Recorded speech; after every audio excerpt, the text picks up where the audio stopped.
¿Se oye bien? Mi nombre es Georgina Turner. Hoy les voy a hablar del miedo, particularmente del miedo a la vida en dos aspectos primordiales. Uno es el miedo a crecer, el miedo a madurar, esa tendencia a ser eternos adolescentes, y otro miedo, el miedo a vivir, que no es más que una careta, una máscara del miedo a la muerte. De eso tratará lo que quisiera charlar con ustedes. Gracias. Decía hace un momento, voy a hablar del miedo, particularmente el miedo a la vida, en dos aspectos.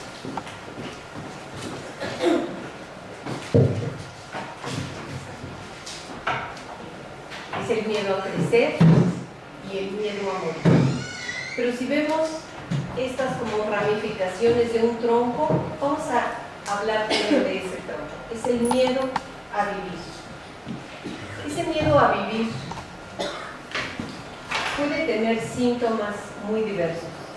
Yo he visto a lo largo de muchos años de trabajar con pacientes y también en familiares y en amistades, el miedo a algo, las fobias, el miedo a que oscurezca y nos vayan a robar, el miedo a las arañas, el miedo a los elevadores, etcétera, etcétera. Pero hay un miedo que se vuelve tan poderoso, tan incontrolable, y que se manifiesta de una manera física que he visto en varias ocasiones, y es que las personas se empiezan a enfermar, empiezan a tener síntomas claros como de, más que ansiedad, como de que van a tener un infarto, se desmayan, pierden peso rápidamente. Estoy pensando en especial en un paciente de unos 47 años, en buen estado de salud, fuerte, siempre hizo ejercicio, que empezó a trabajar muy joven, como a los 17, 18 años en compañías farmacéuticas, que bueno, son los malos de nuestra película, pero para sus empleados la verdad es que son muy buenos, les dan muy buenas prestaciones, los apapachan, los cuidan mucho. Y esta persona a los 45 o 46 años se jubiló con grandes prestaciones, con un buen dinero en el banco, y entonces empezó a sentir todo aquello que necesitaba.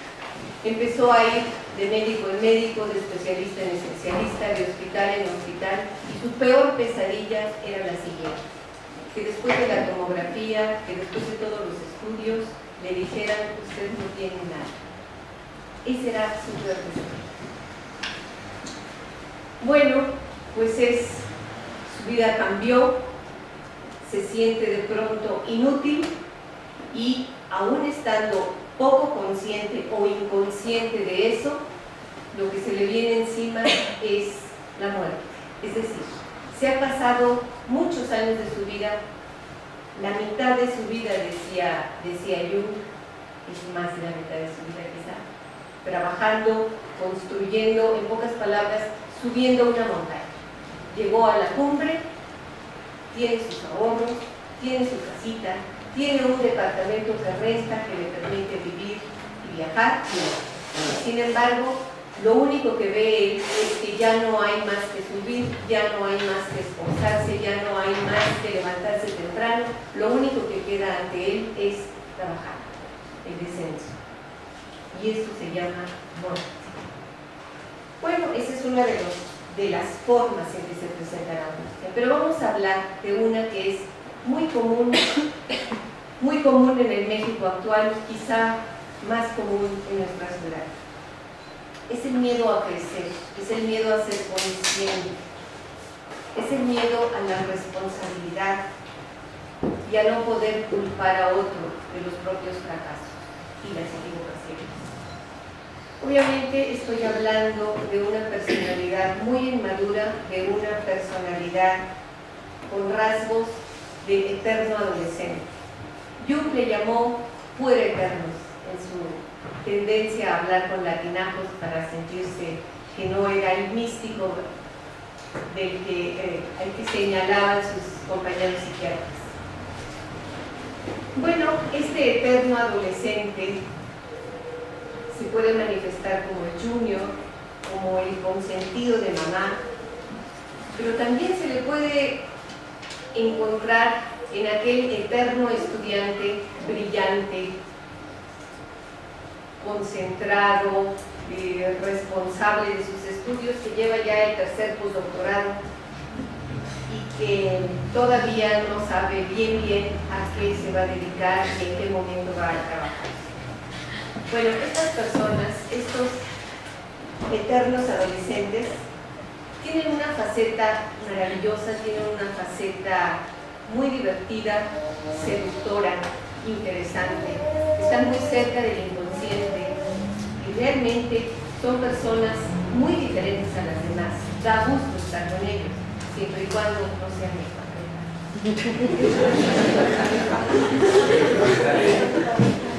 Pero vamos a hablar de los rasgos oscuros, de los rasgos negativos de este eterno adolescente que puede tener 65 años. Experimenta gran dificultad para adaptarse a las demandas sociales. Posee una especie de falso individualismo, y digo falso porque en realidad siente que no debe adaptarse a nada, ni a horarios, ni a jefes, ni a tareas, ni a responsabilidades, porque él es diferente. Como se diría en inglés, él es mama's boy.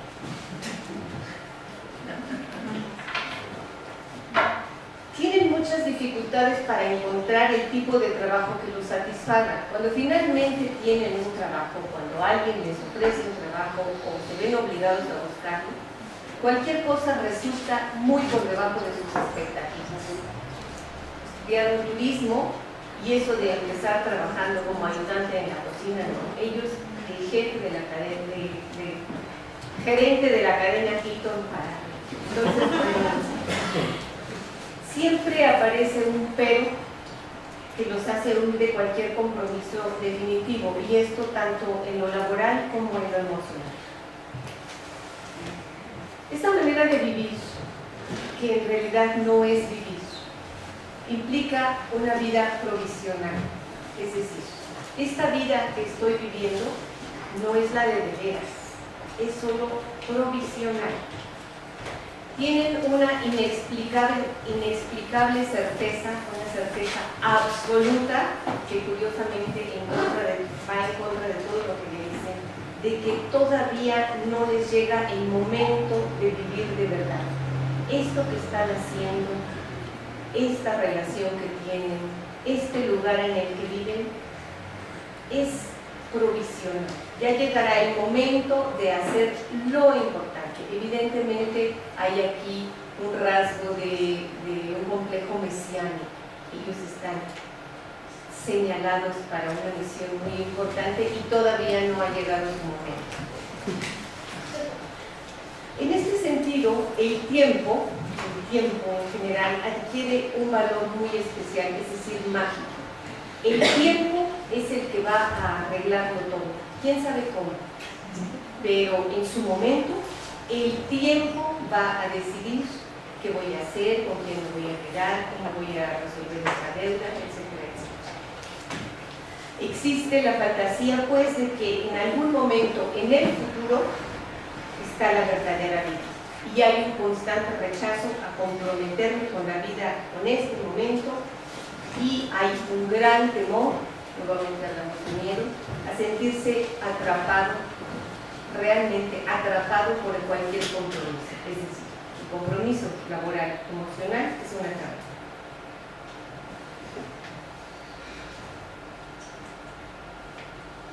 Una discípula y seguidora de Jung, Marie-Louise von Franz, en la década entre los 60 y los 70, dijo que este tipo de neurosis, entendiendo neurosis como sufrimiento emocional innecesario, no como una psicopatología, era cada vez más frecuente. Estaba asustada. Y no es una casualidad que justamente en esta década, la de los maravillosos 60, la del surgimiento de los Beatles, la de la revolución sexual, en donde hubo un boom de libertad y aceptación del cuerpo, surgiera la angustia. En Símbolos de Transformación, el libro que marcó el cisma entre Jung y Freud, que ya veía a Jung como su heredero, Jung afirma que la única salida a esta neurosis, a este estado, se encuentra en el trabajo cotidiano. Hoy día, en este país, en esta ciudad, esta idea nos arroja, este diagnóstico junguiano nos arroja a un terreno muy pantanoso. Se trata de un problema ya no solamente psicológico, es netamente político, económico, social, con muchísimas facetas e interconexiones. Esto quiere decir que por el momento no hay cura para este problema psicológico tan doloroso para todas las partes involucradas. No hay trabajo, no se puede perder el miedo a crecer, es mejor seguir dependiendo. Bueno, volvamos a la teoría, volvamos al miedo a la vida en su faceta de miedo a crecer, a madurar. En términos teóricos, la situación es muy clara. Debemos mantener la beta de creatividad, de espontaneidad, todos los aspectos lúdicos y maravillosos de nuestro niño interior. Debemos evitar a toda costa convertirnos en esos hombres grises de los que habla Momo en la novela de Mijail. Pero para lograrlo con frecuencia debemos esforzarnos mucho. Debemos desaprender a vivir a la defensiva. O, retomando a Ray, a quien se le hace honor en estas jornadas, debemos disolver la coraza carácter horror. Pero simultáneamente, a la par de mantener vivo a este niño lúdico y creativo, debemos prescindir por completo del infantilismo y de todos los comportamientos de dependencia emocional, económica, de toda ella. Y aquí queda claro por qué Jung decía que la salida a esta neurosis es el trabajo, porque la primera libertad que uno se gana es la económica. Sin una verdadera libertad económica no se pueden conquistar otras, es decir, no se puede ser revolucionario y recibir el cheque de mi papá. Bueno, ¿por qué este miedo a crecer? ¿Por qué esta necesidad de quedarme en el seno materno, aunque eso no quiere decir que lleve una buena relación con la familia? Porque dar paso a la personalidad adulta, a la personalidad psicológicamente madura, implica la experiencia en carne propia, no solo la reflexión de que todo, absolutamente todo lo que existe es impermanente. Los caminos, las cosas, las casas, las ciudades, las personas, todo es impermanente. Es decir, se tiene con una personalidad madura la conciencia de la muerte. ¿Será entonces que no querer crecer, mostrar este tipo de miedo a la vida es en última instancia miedo a la muerte que no queremos reconocer? Ya tenemos para los 15, ya estamos en el 15.